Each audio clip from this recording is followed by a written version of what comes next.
Today's episode is brought to you by Mazars. Sound Cartel. Is 2022 the year you might start thinking about hanging up your hat and passing on the business to the next generation? Before you do, though, have you thought whether the current business structure is the right fit for the next in line?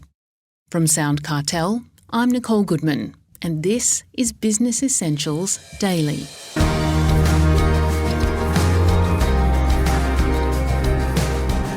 It might be worth considering a restructure, says Beissel, tax partner at Mazars. After all, the structure for the family business, when it was first established, often many years ago, might not be the right one for the future. Beissel explains to Chris Ashmore. For example, the business may have been operating in a family trust, which was suitable when the profits were modest and represented the sort of mum and dad business owner's income. But the business today might be much larger, and the next generation might be looking, say, to invest a significant portion of the profits in future growth rather than drawing all the profits as their own income. What factors determine the right structure for a business? Well, every business structure has compromises, be that tax, commercial, legal, and it's therefore really important to understand the business's objectives to make the right structuring decisions based on the specific priorities of the business. So this involves looking into the future, and while no one can have a crystal ball, when I work with clients on restructuring their businesses, I'm seeking to understand their expectations and goals for the business and to get the best possible picture of the future. And in looking at this, there's a number of factors that I'm looking for, and some of the key ones I'll just go through briefly. So firstly, growth. What is the expected growth in revenue and profits? Business strategy. Are there planned changes to the business, for example, a new division? Capital. What capital will be required and where will it come from? For example, will new external borrowings be required, or will a substantial portion of profits be reinvested in the business? Ownership. Is there any intention to bring in other part owners in the future, be that for a further capital injection or to sell down part of the family's ownership, or say to facilitate equity for key employees? And the last one I'll mention is an exit plan. Is there a plan to sell or otherwise exit the business in, say, the next 5 to 10 years? And if so, what might this look like? So all of these factors are important in understanding what the right structure for a business is. And what about tax? Is tax a barrier to restructuring a family business? Yeah, certainly. So in the absence of tax concessions, a business restructure that involves moving assets from one entity to another is usually treated as though the business has been sold for its market value to a third party. So say you want to move your business from a family trust to a company, that transfer would ordinarily be treated as a sale from the trust to the company at market value. And so this would mean paying tax on any gains inherent in the value of the business, likely mostly as a capital gain on goodwill as a result of that transaction, even though it's not a liquid transaction with real cash involved. And so, as you can appreciate, that's a real impediment to undertaking this kind of restructure. Unlike a sale to a third party, there's no cash on the table that can cover the tax.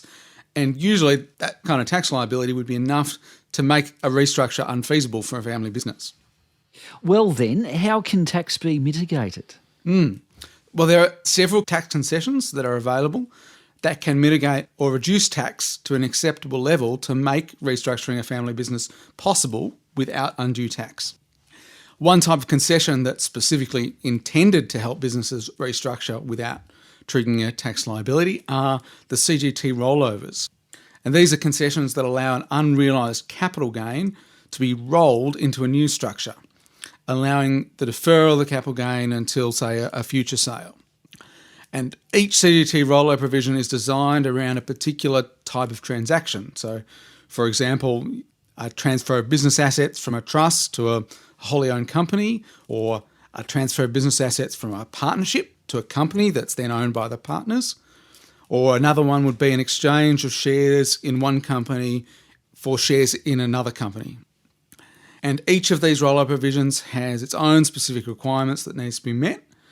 And these need to be stepped through very carefully to ensure that transaction is carried out in a way that qualifies for CGT rollover relief. Another area of tax concessions that can be useful in business restructures are the small business CGT concessions. And whilst these aren't designed specifically to be targeted at business restructures, they can equally be applied to restructure transactions as they can to a sale to a third party, provided that the eligibility conditions are satisfied. And just to talk about those briefly, so broadly, to access the small business CGT concessions, that's dependent on either having a business with less than $2 million of annual turnover or net family assets, so including business and investment assets owned by related entities, but excluding the family home and superannuation, adding up to less than $6 million. So those are the two pathways, the 2 million turnover or less than 6 million of net assets. And then within those concessions, there's 4 specific concessions, being the 15-year exemption, the active asset 50% reduction, the retirement exemption, and the small business rollover. And each of these then has additional requirements that must be met. For example, the 15-year concession requires the relevant asset, so in the case of a business restructure, that might be business goodwill, has been held for more than 15 years, and the transaction is in the connection with the retirement of a significant individual, which is someone who's got at least a 20% ownership interest in the business entity. And as with the rollovers, these are requirements that need to be really carefully considered to ensure that you're applying the right concessions and to ensure that you're not inadvertently triggering tax by misstepping on one of those eligibility requirements. And then another concession that can assist with some businesses to restructure tax effectively is the pre-CGT exemption for assets that have been acquired prior to the 20th of September 1985, which allows a full CGT exemption for these assets. So we've got a business that's been operated continuously since 1985 or earlier. The goodwill of the business itself may be a pre-CGT asset. Now, to apply this exemption, you need to be able to demonstrate that the identity of the business has been retained continuously since before the 20th of September 1985, so that you can demonstrate that the goodwill you have today is that same asset. And this requires a careful analysis of the way the business has been operated over time, looking at a number of factors, including customers, suppliers, the types of goods and services offered, business names, etc.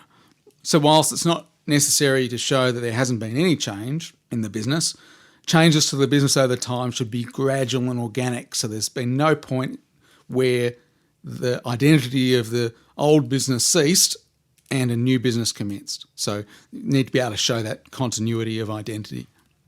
The appropriate tax concession to apply is going to be different for each business, and it always is going to depend on the particular facts and the objectives in each case. And so it's really important then to get the right advice that looks at your goals and the plans of your business to find the right structure and the right tax efficient pathway to get there. Well, finally, in summary, Evan, what are the key points for listeners? Firstly, business restructures can be really valuable in facilitating succession and future business growth in family businesses. Secondly, it's important to understand the business plan and objectives in order to find that right structure for a particular business. Thirdly, tax is a major factor. Get it wrong, you will have a big tax bill, and it can be a barrier to getting the right structure or, in fact, into restructuring it all in the first place.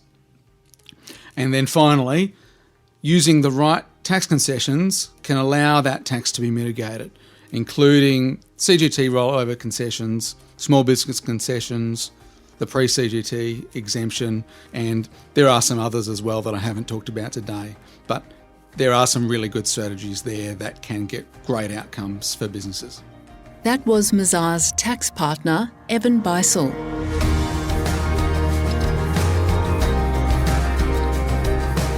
This episode of Business Essentials Daily is produced by the team at Sound Cartel. Thanks for listening. I'm Nicole Goodman. We'll bring you more Be Daily tomorrow. Follow at BE Daily Podcast across social media and head to bedaily.com.au for more from the Business Essentials Daily podcast. Sound Cartel. This episode was brought to you by Mazars. To find out more, visit mazars.com.au. That's mazars.com.au.